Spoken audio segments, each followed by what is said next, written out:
Thoughts Like Rabbits. And you're probably thinking to why the episode is called Jake Burns is a bad cop. Before we explain that, we'll explain what kind of bad cop we mean. There's 4 types of bad cops. There's the bully. He's the one who smacks around the citizens, witnesses, and suspects. Confess or I'll beat you up. Then there's the drug dealers. They're the ones that look kind of the most normal, but the easiest way to recognize them is how easily they'll take a bribe, and they will resell what drugs they took off of drug dealers and whatnot, straight from the evidence box. Then there's the look-away cop. They're the ones that will turn their will look away if they're either bribed or they care too much about that person. Their feelings get in the way, and they're like, I'll let it slide this time. And then the incompetent cop. It's exactly what it sounds like. Totally incompetent. Think goofy deputy like Barney in the Andy Griffith Show. They have that particular trope in Rescue Bots. The dopey deputy. And Gravity Falls. Both cops are dopes. Chief Burns is the look-away cop. You look at the guy who's always speeding, Don. I've looked up how many tickets you're supposed to get before getting your license revoked. 6. Typically. Don gets more than that in a month. And when he's caught, most of what he gets is either a ticket or the talk about speeding from Chase. Chief Burns doesn't enforce the rules. But then again, in Griffin Rock, the majority of the people are too dumb to break the rules. The first one he gets away with is not doing his actual job, aka revoking licenses and enforcing the law. Unless it's against someone that he actually doesn't care about. Like Madame Pinch. Madame Pinch. He actually did something in the episode where they all went undercover to get evidence from her. They did it illegally. It was out of his jurisdiction. So he wouldn't have been. So even if he had gone to a judge, he wouldn't have been able to get a court order. Yeah, their entire family breaks in to her house and obtains the evidence illegally. Then he arrests her outside of his jurisdiction. He's only a cop on Griffin Rock. She was on the mainland, which means the mainland police were supposed to handle her. He didn't let them know. So if this was brought up in a court case, it would be not only would it be thrown out, but Chief Burns, Cade, Danny, and Graham would have been thrown in jail, and Cody would have been sent to juvie, and then put in the care, and then once released, the Rescue Bots would have got Doc Green.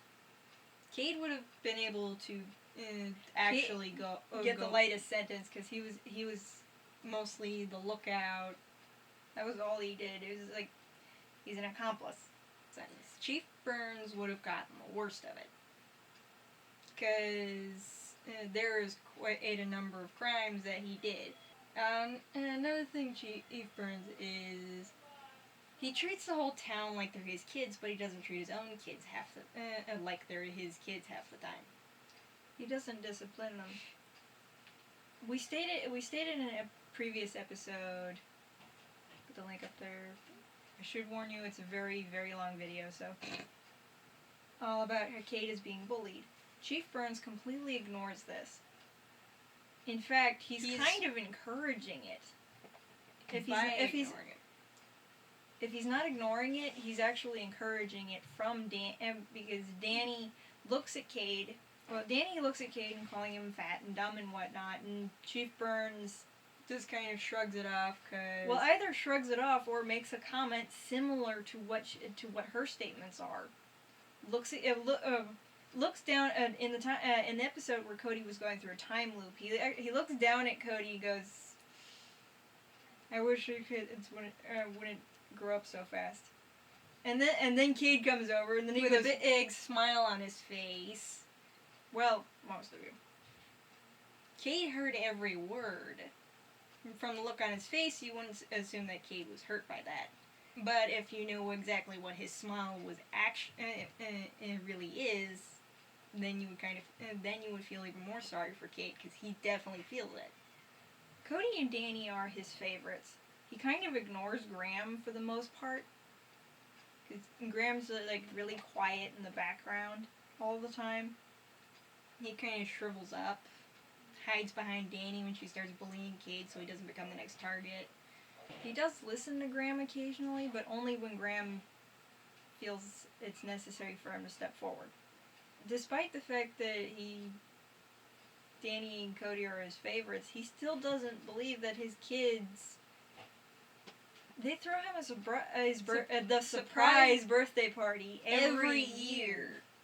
And he still goes out with Chase to go buy himself a birthday cake because he didn't trust them to throw a party for him. He had a very strong lack of faith in his kids. It would have seemed it would have seemed more trusting if he had bought the cake because he knew Danny was going to cook the cake and it was going to be terrible. He does show her favoritism in the fact that he forces the entire family to go, yes, it's not that bad, it's really good, when Danny cooks. And I'm pretty sure she knows she's a terrible cook, but everybody keeps telling her that it's actually good. So which encourages her to make the bad food. Which, that's the problem. That's the problem. It's like, he doesn't correct her. He just spares her feelings. And the one time someone doesn't spare her feelings, most of the town, during the pizza eating contest, after taking a big bite out of her huge pizza, they were all like, ugh! She stood there a little insulted, but actually handled it pretty well. Despite the fact that her dad is always telling the rest of the family, go, yum, yum. Cade was the only one who wandered off with a bunch of pizza because it's like, hey, I wanted to win a trophy. That's not that bad compared to her usual cooking. and then there's Cody. He's like, he chooses work over Cody most of the time. It kind of makes sense for a cop, but still. I mean, as the main cop in the town, it makes sense why he would choose work over Cody, but ignoring Cody when he's in distress. Another good example of this is the scene where Cody loses a science competition to Frankie. Chief Burns, instead of going over to Cody comforting him, going, you did your best, he just goes straight over to Frankie and congratulates her, completely ignoring Cody, acting like he's not even there. And I think that's what hurt Cody the most. It's not that he lost; it's that his dad didn't care. Dad cared more about the winner than he did about him. And then Cade came over and said, "You should have won," indicating that that's not the first time their dad has done that.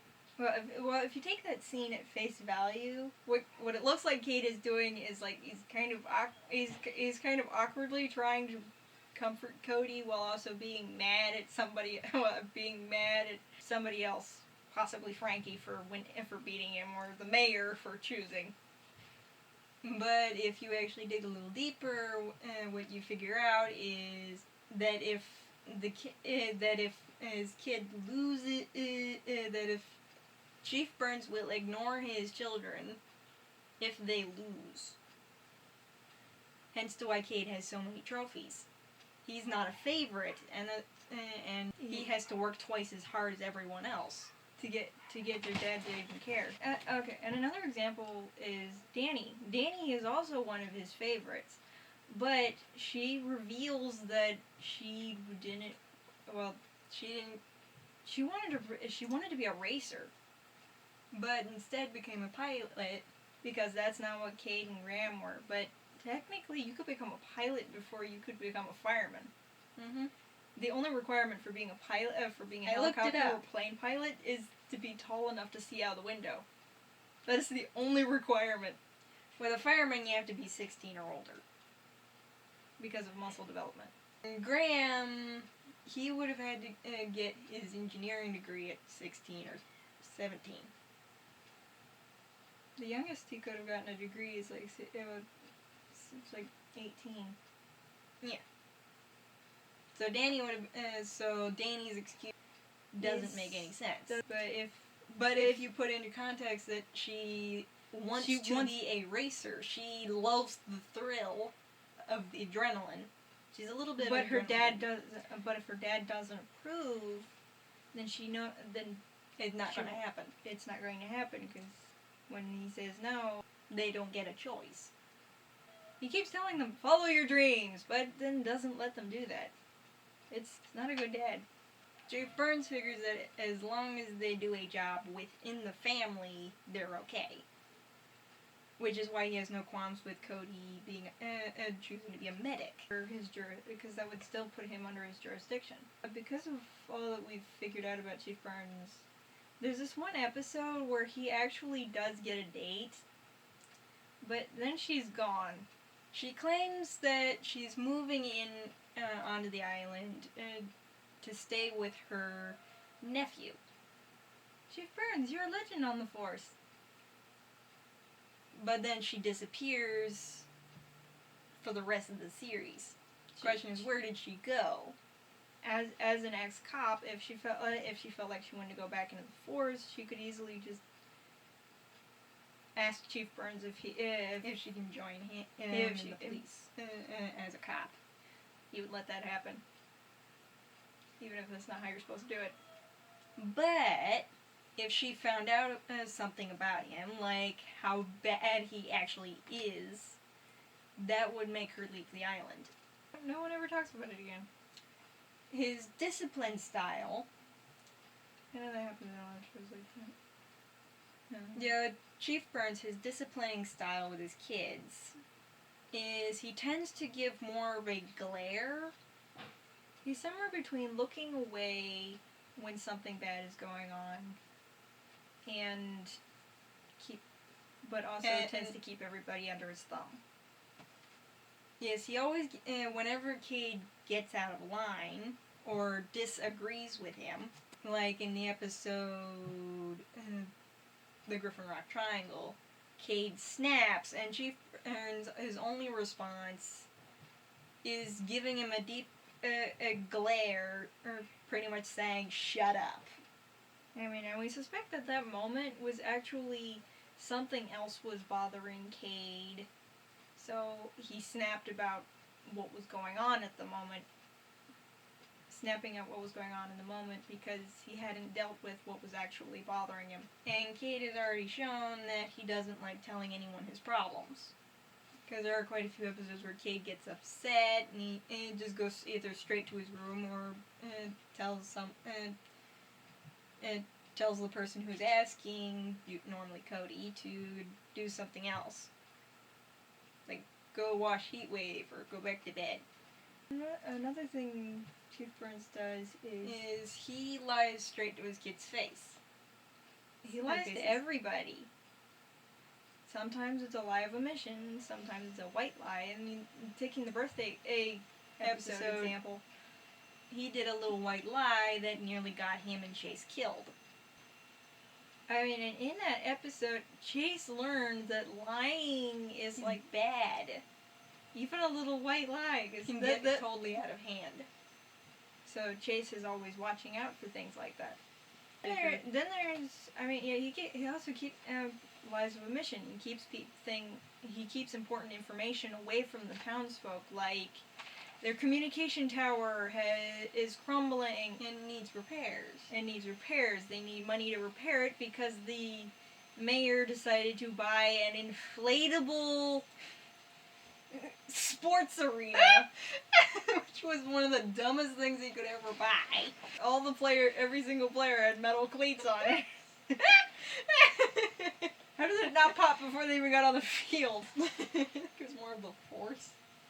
The Burns family works together and the bots work together really hard to earn money to fix the thing instead of telling the But then the problem is solved as soon as they actually tell the townspeople what's going on. The mayor was an idiot, and we need money to fix the tower.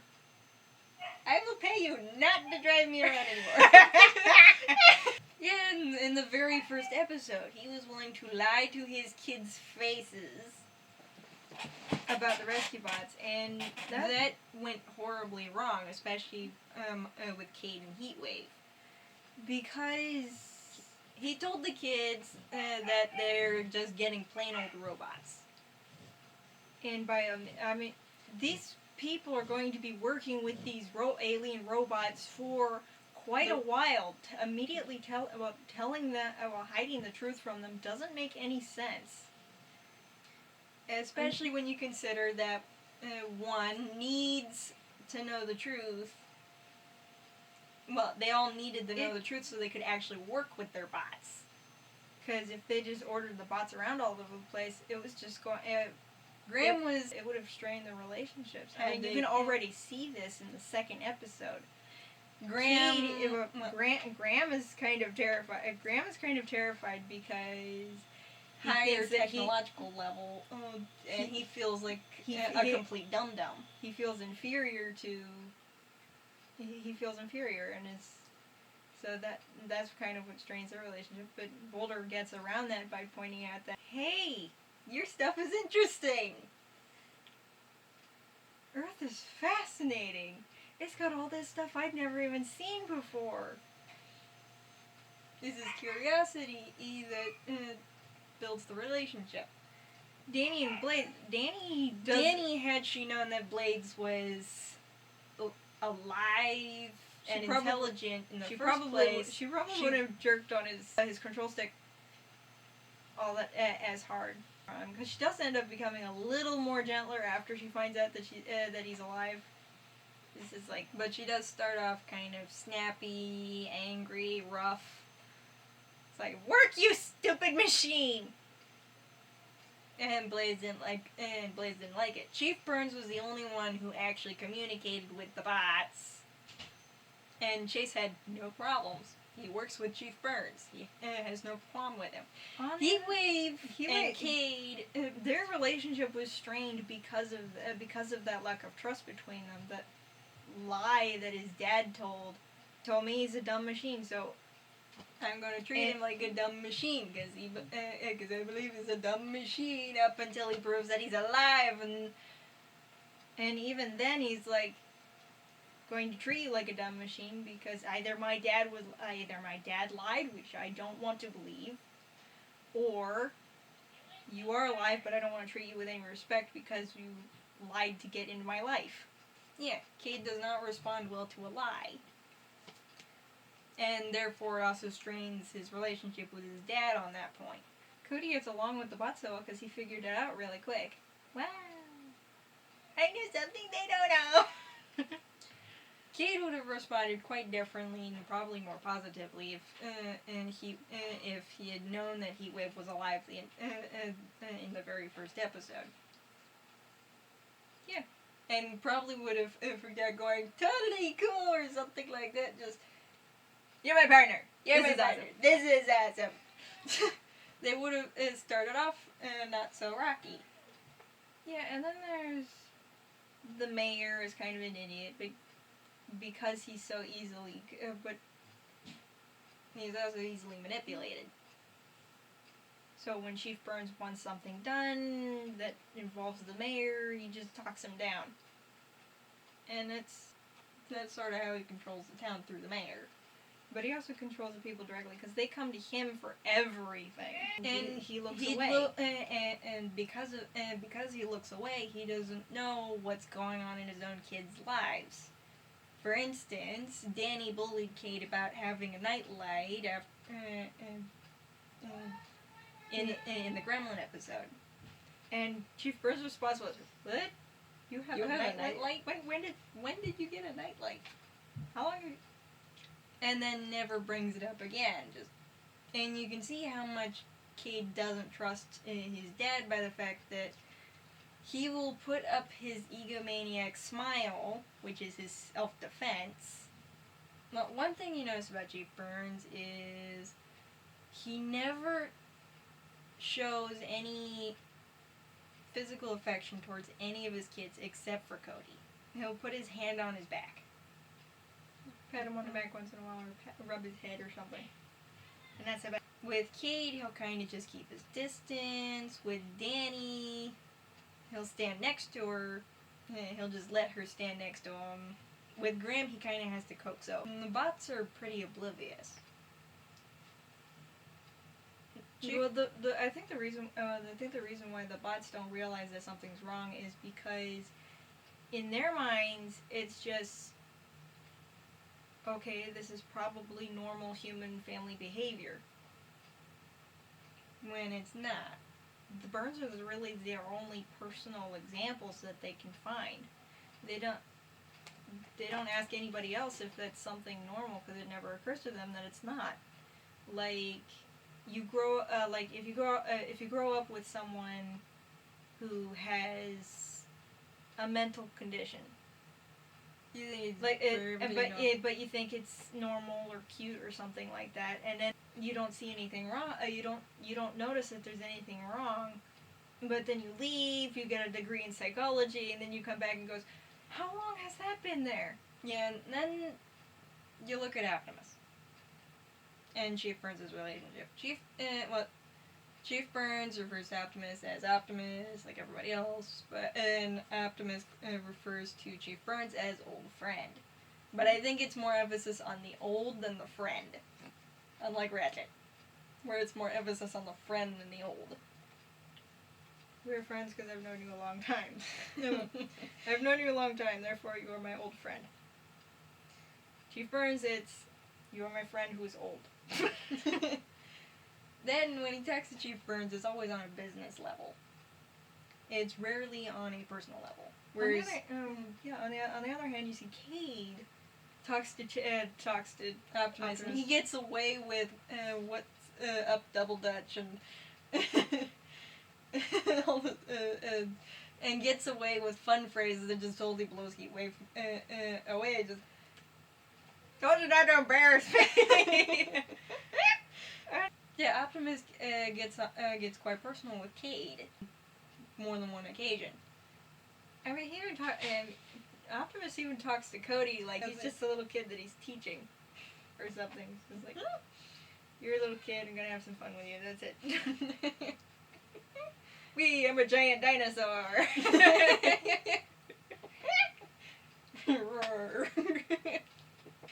Treats Cody like the kid he is.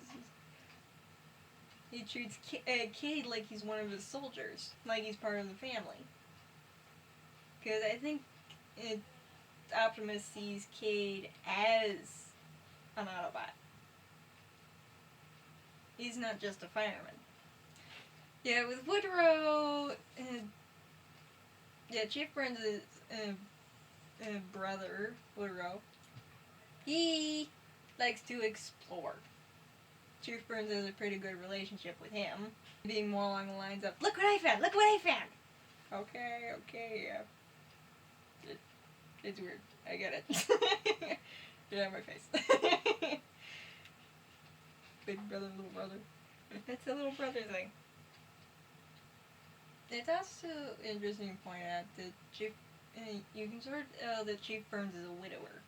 Yeah, there's an absent mom. He doesn't wear a ring. There's no pictures of her anywhere. And considering his kids aren't distrustful ladies his age, in fact, they actually encourage him to go out, Indicates that their mom died.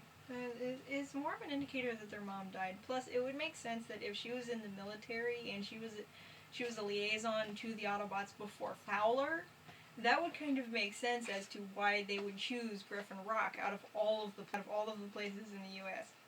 It's a safe haven. It's a small island, and not that many people, and they're all friendly. That and can handle a lot of tech.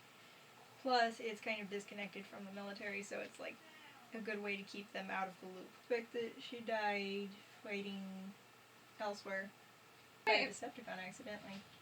Yeah, it's also possible that she could have been a translator. liaison. Because the Abertronis would have had to learn English from something. Not necessarily, considering that the Decepticons learn English pretty quickly. Yeah. What we figure, so Chief Burns is somewhat manipulative. He's a liar. He doesn't trust his kids. Anyway, if you got more, or is there something we missed, or is there something we got wrong, just go ahead and comment about it. If you got an idea we can talk about, please comment about it. Don't forget to like and subscribe. Anyway, it's the end of the video. Bye. Bye.